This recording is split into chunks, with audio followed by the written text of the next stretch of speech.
Welcome to Beerstories.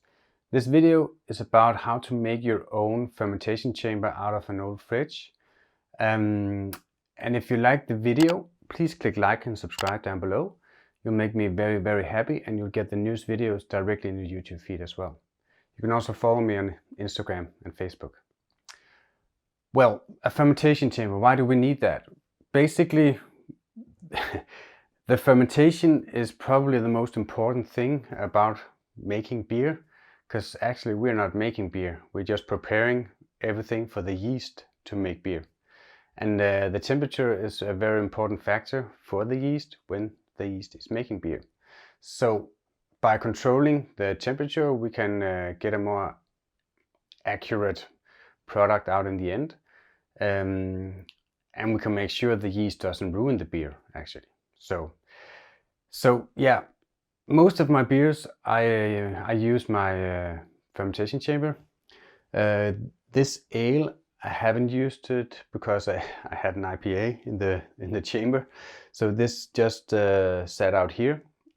But it's an SO4, it can handle up to 26 degrees, so that's not a big issue. But I can't control it in here, even though it's 19 degrees in this room.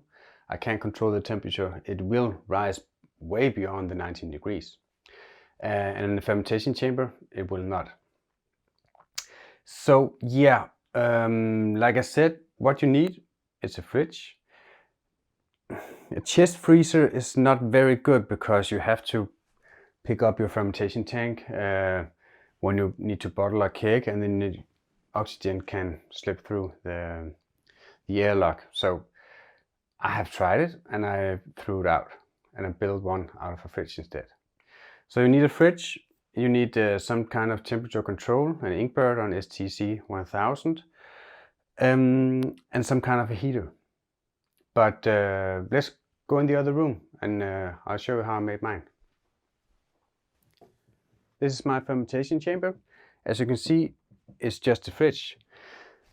I took out all the glass, replaced one shelf with a wooden shelf, just to make sure it can hold the weight of the fermentation tank. But other than that, it's just a fridge. All the magic happens up here in the temperature control. This one is an STC 1000. You have to build it yourself. You just get the unit and have to connect everything to it yourself. You can buy an InkBird.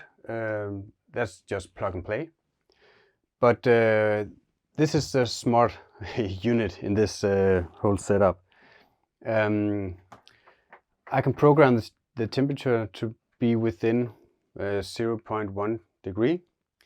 To do that, the fridge cools down, and then I have a heating element here that heats up.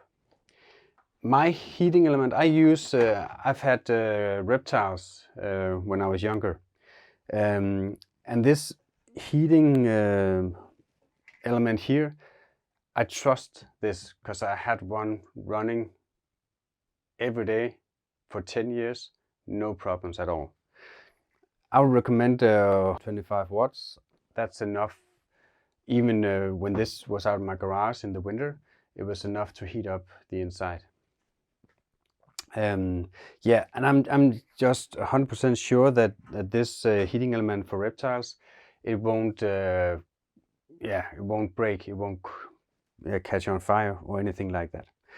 And I need to do something smarter than this, but right now I just wrapped it a bit around the fermentation tank.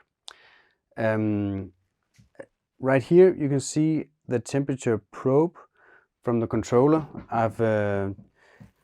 It sits on the tank. Some people isolate the outside of it, but if it just touches the tank, the heat exchange is very fast. So it will measure the precise temperature of the wort.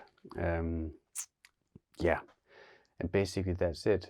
I'll show you in another video how to make this, but it's way easier just to get an InkBird, and that's just plug and play. So all you need is to drill a hole here in the side of your fridge for the probe and the heating element. Yeah, and that's it. And then I've just used silicone to close up the hole again. well, that was it. That's how you make your own fermentation chamber. So if you like the video, please click like and subscribe down below. And also follow me on Facebook and Instagram. If you have any questions, write to me in any way you can down in the comments below, through my website, through Facebook, Instagram, whatever. Write to me if you have any questions. Other than that, then just have a brewing out there.